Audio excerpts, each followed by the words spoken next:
Hello my 10+2 students. तो बच्चों, उम्मीद है आप सब लोग ठीक ठाक होंगे। एक बार आपके अपने YouTube प्लेटफॉर्म पर आप सभी का फिर से वेलकम है। एल्डिहाइड्स और कीटोन्स की बच्चों केमिकल प्रॉपर्टीज हम देख रहे थे या देख रहे हैं, और हमने दो type of chemical properties already finish कर दी हैं। एक तो है nucleophilic addition reactions of aldehydes and ketones, वो पोलर कार्बोनिल ग्रुप के कारण। सेकेंड थी nucleophilic addition reaction with the removal of water molecule. Now we are moving to the third type of chemical property of aldehydes and ketones, वो हैं उनकी oxidation reactions. तो बच्चे, सबसे पहले आप लोगों ने ये बात याद रखनी है कि एल्डिहाइड्स और कीटोन्स को मैं ऑक्सीडाइज करके इनको कार्बोक्सिलिक एसिड्स में चेंज कर सकता हूं। तो aldehydes and ketones, aldehydes aldehydes and ketones can be oxidized into carboxylic acids. बच्चों, आप सब लोगों को पता है कि अल्कोहल्स की ऑक्सीडेशन से मैं एल्डिहाइड या कीटोन बना लेता था। प्राइमरी अल्कोहल्स की ऑक्सीडेशन से एल्डिहाइड बनते थे, सेकेंडरी अल्कोहल्स की ऑक्सीडेशन थे मेरे पास कीटोन्स बनते थे। अब जो आगे एल्डिहाइड्स और कीटोन्स बन चुके हैं, इनकी फर्दर ऑक्सीडेशन करवा के इनको मैं कार्बोक्सिलिक एसिड्स में चेंज कर सकता होता हूं।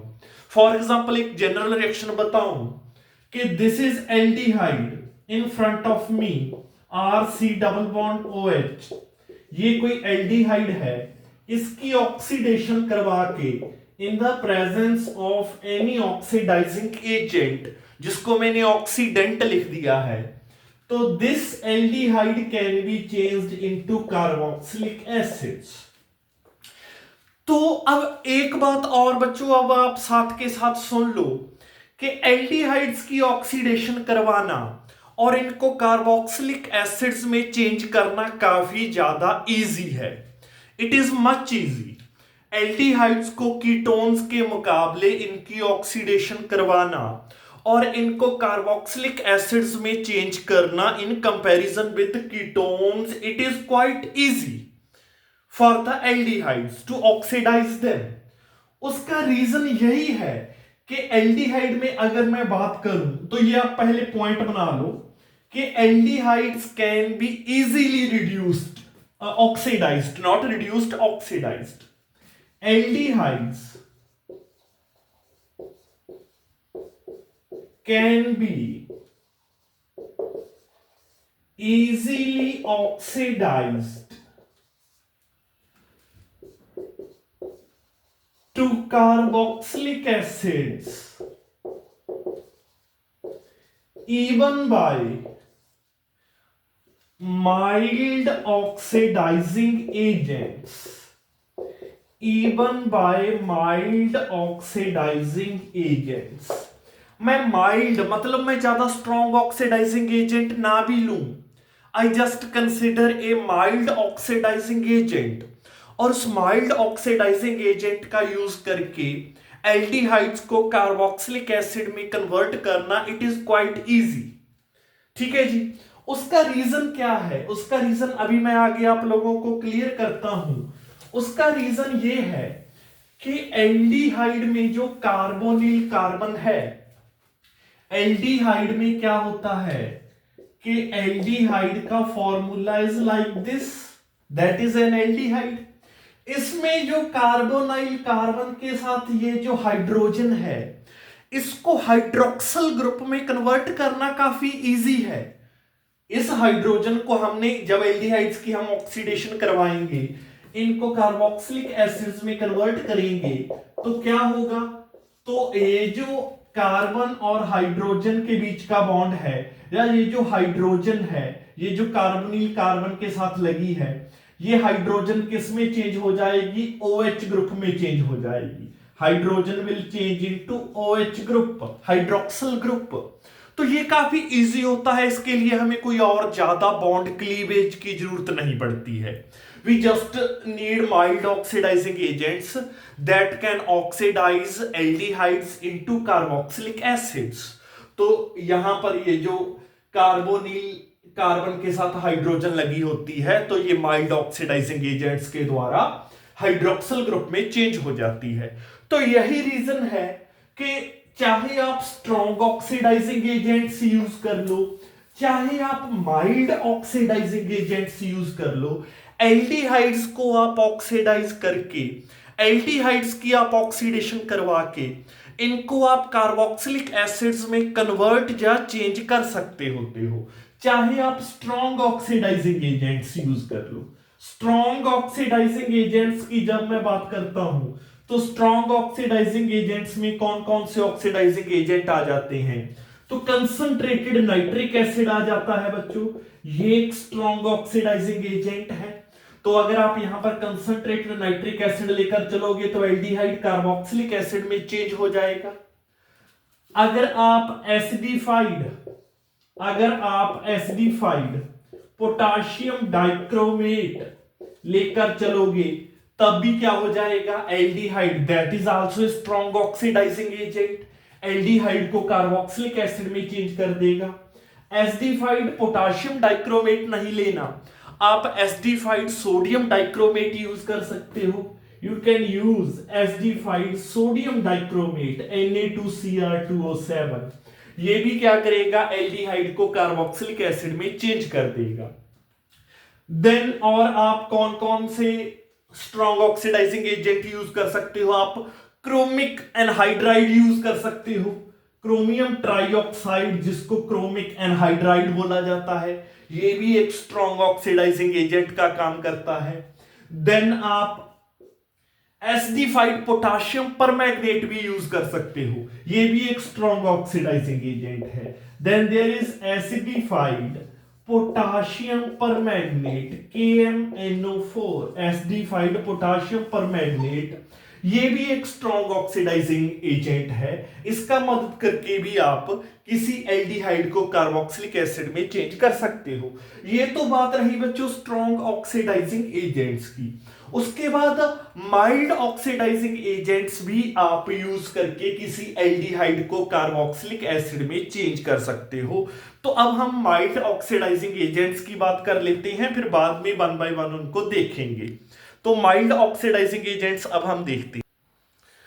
तो जब बच्चों मैं बोलता हूं कि आप किसी माइल्ड ऑक्सीडाइजिंग एजेंट का यूज करके भी किसी आप पर्टिकुलर एल्डिहाइड को कार्बोक्सिलिक एसिड में चेंज कर सकते हो, तो माइल्ड ऑक्सीडाइजिंग एजेंट्स में टॉलन्स रिएजेंट आ जाता है। टॉलन्स रिएजेंट जो हमें सिल्वर मिरर टेस्ट देता है, that will give us silver mirror test, it will give us silver mirror test. Then आप वेनेडिक्ट सॉल्यूशन यूज कर सकते हो, वेनेडिक्ट सॉल्यूशन ये भी एक माइल्ड ऑक्सीडाइजिंग एजेंट है। देन आप फेलिंग सॉल्यूशन यूज कर सकते हो, फेलिंग सॉल्यूशन यूज कर सकते हो। ये सारे के सारे बच्चे चाहे टॉलन्स रिएजेंट है, चाहे बेनेडिक्ट रिएजेंट है, चाहे फेलिंग सॉल्यूशन है, ये माइल्ड ऑक्सीडाइजिंग एजेंट हैं। ये भी एल्डिहाइड्स की ऑक्सीडेशन करवा के उनको कार्बोक्सिलिक एसिड्स में चेंज कर देंगे और एल्डिहाइड्स इनकी रिडक्शन करवा देंगे। तो इसका मतलब मैं एल्डिहाइड्स को स्ट्रॉन्ग रिड्यूसिंग एजेंट्स भी बोल सकता हूं। Aldehydes are known as strong reducing agents. यहां पर एक लाइन में ऐड करनी चाहता हूं, एल्डिहाइड्स बिकॉज वो एक माइल्ड से माइल्ड ऑक्सीडाइजिंग एजेंट की भी रिडक्शन करवा रहे हैं और खुद ऑक्सीडाइज हो रहे हैं। तो एल्डिहाइड्स आर गुड और बेटर रिड्यूसिंग एजेंट्स, वो बहुत अच्छे रिड्यूसिंग एजेंट्स होते हैं।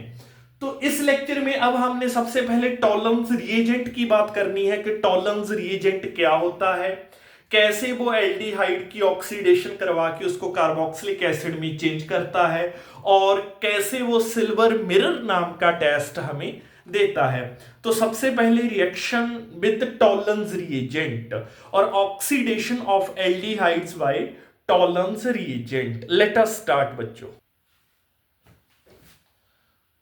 तो स्टार्ट करते हैं जी। Oxidation of aldehydes by Tollens reagent. Tollens reagent क्या होता है? टॉलन्स रिएजेंट बच्चे अमोनिकल सिल्वर नाइट्रेट सॉल्यूशन होता है। मतलब मैं क्या करता हूं, मैं सिल्वर नाइट्रेट को अमोनियम हाइड्रोक्साइड में डिसॉल्व करता हूं।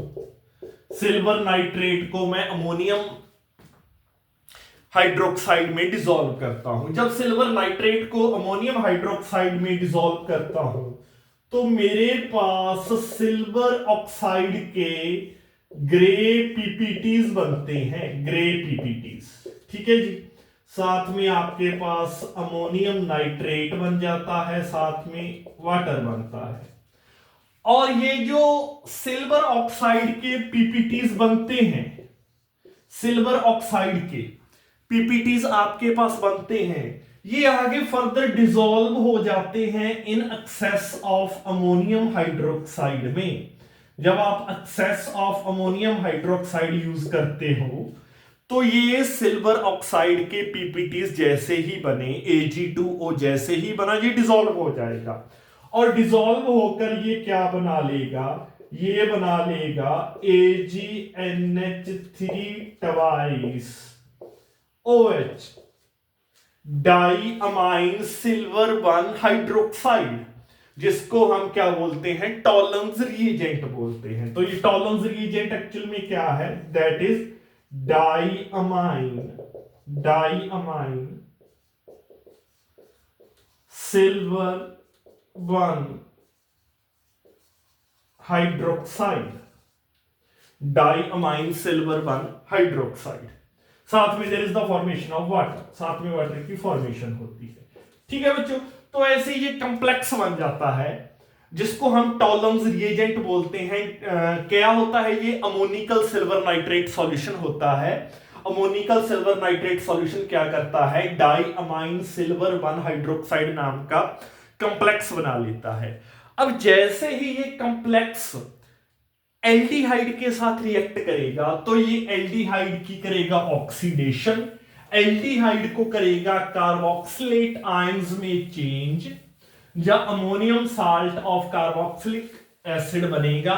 साथ में there is the formation of metallic silver, और मेटालिक सिल्वर खुद रिड्यूस होकर, सिल्वर आयन रिड्यूस होकर मेटालिक सिल्वर में चेंज हो जाएगा।